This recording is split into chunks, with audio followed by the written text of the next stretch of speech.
Hihinga lang ako. Time check 10:55. So hindi ko alam anong oras tayo makakarating doon sa taas, pero sige lang.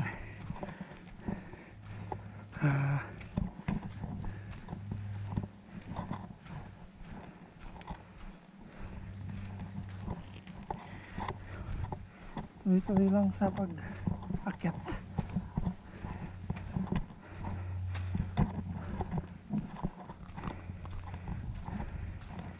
Baling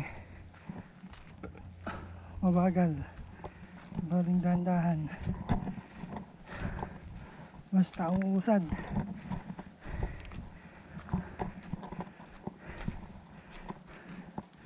Malaking bagay talaga yung hindi mainit. Kasi pag mainit, nadidrain talaga yung lakas mo tsaka tubig sa katawan, kaya nade-dehydrate. Last time na nag-hike kami dito, dun pa lang sa part ng pinag-pull upan ko, ubos na yung tubig ko. Ngayon wala, hindi pa ako masyadong nauuhaw. Ngayon dito, kita nyo ba yan? Ito yung mga bakas ng bakas ng baboy ramo yan. Ayun, yung anong tawag dito, yung inunguso nila. Umuungad dyan sa amin Bisaya, umuungad. Hindi ko alam sa Tagalog anong term doon. Basta yung parang sinusudsud yung nguso ng baboy.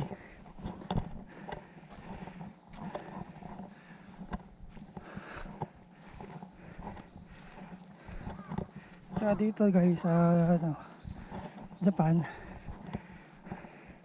pwedeng mag-hunt ng baboy ramo, pero dapat may lisensya ka pag nag-hunt ka dito sa wild. Kasi pag nahuli ka na nag-hunt ng baboy ramo tapos wala kang lisensya, kukulong ka.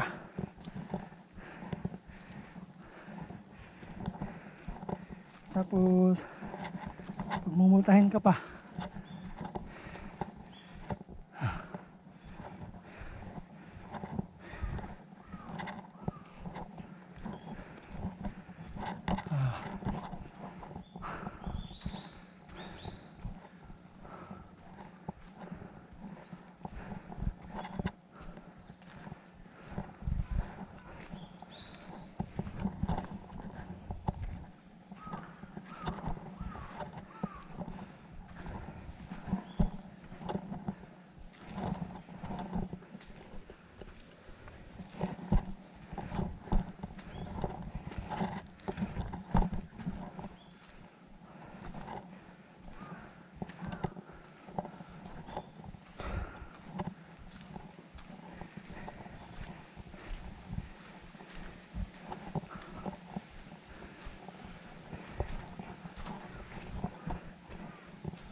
Medyo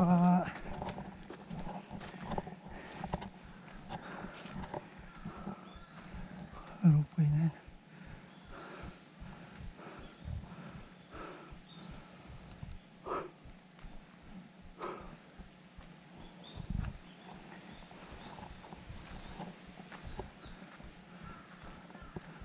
Yung arupoy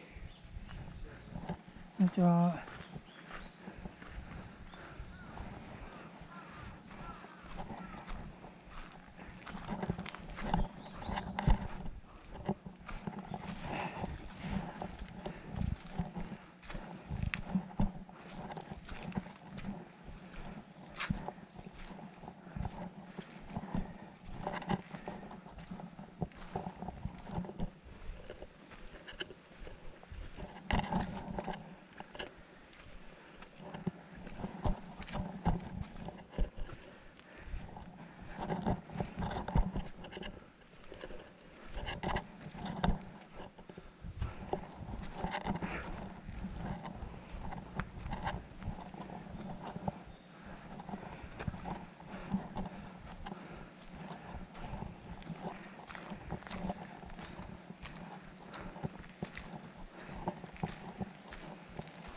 2.3 kilometers.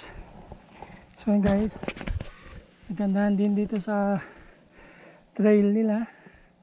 Meron sila mga signboard. Ayan o. Nantok ako. So, Mayasan Historical Park. Ano, Mayasan Historical Park 1.6. Kikushidai 2.3. Mount Maya. Ito yung punta natin. 2.3 kilometers din. Tapos ito yung kanina bago umakyat tayo dito. Ito yung pupunta ng ano, Maya Cable Station. Yung cable car.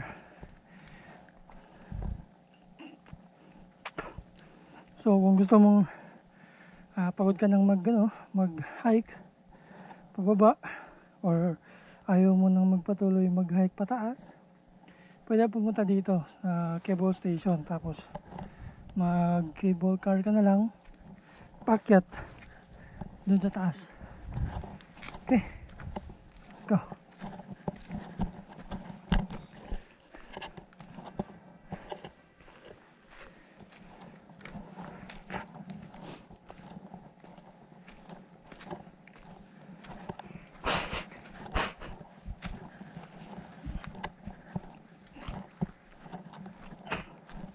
Ay, tarik na ano dito, bangin. Wala na pang running shoes natin. Ginawa na natin pang hike.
Alright.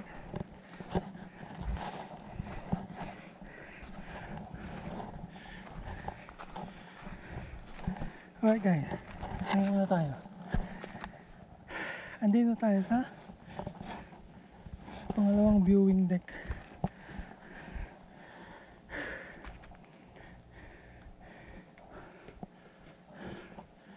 Konnichiwa.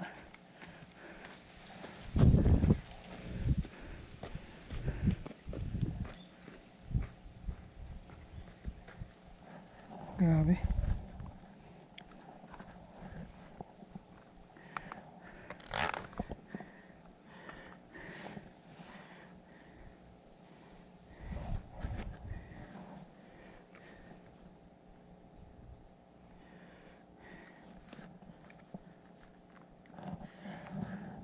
Grabe yung mga matatanda talaga dito. Bilib na bilib talaga ako. Matanda na pero umaakit pa rin sila ng bundok. So yun kasi talaga yung ano nila. Ang tawag dito. Kumbaga exercise. No? Parang healthy living nila. Kung hindi tumatakbo, nagra-running, umaakit ng bundok, no? So, nung una naming akyat dito, dalawa kami ng kasama ko, mga nakakasabay din namin mga matatanda, pero pa nga 75 years old. Tapos kami pagod na pagod, tapos siya diretso lang ng akyat. Grabe yung resistensya ng mga matatanda talaga dito. Sanay na sanay sila sa mga ano, mga ganyan outdoor activities.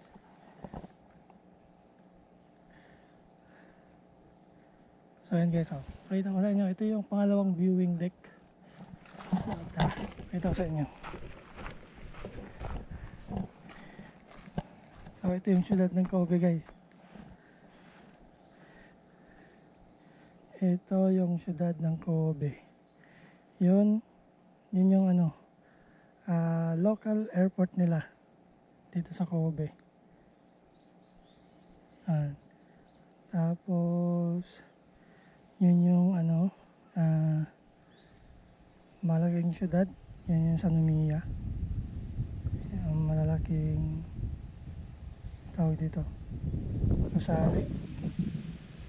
Yan.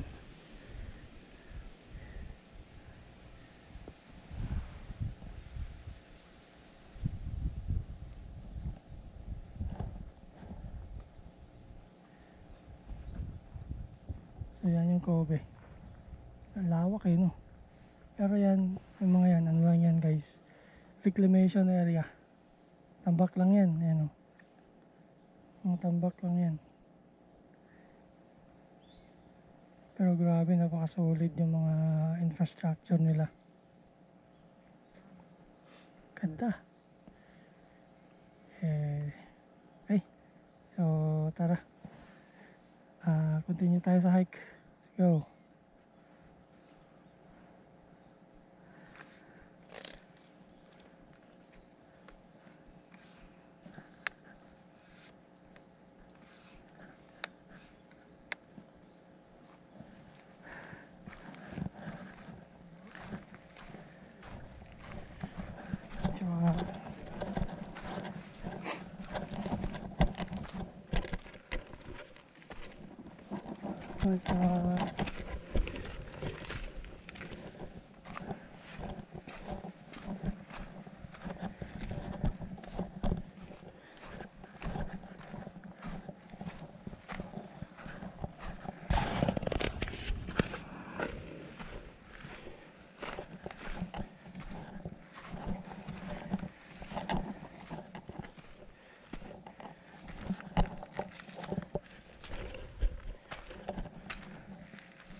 May tubig.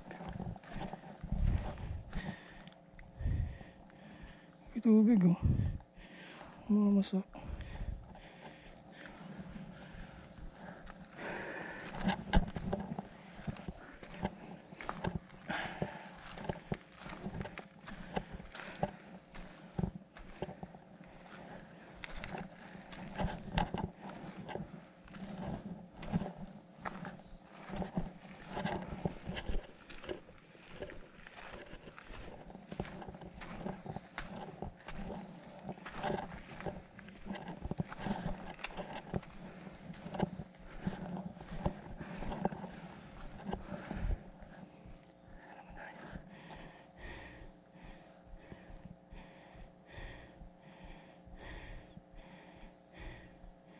Kapito tayo.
May mga party naman dito na patag. Pero saglit lang. Tapos tarik na naman ulit.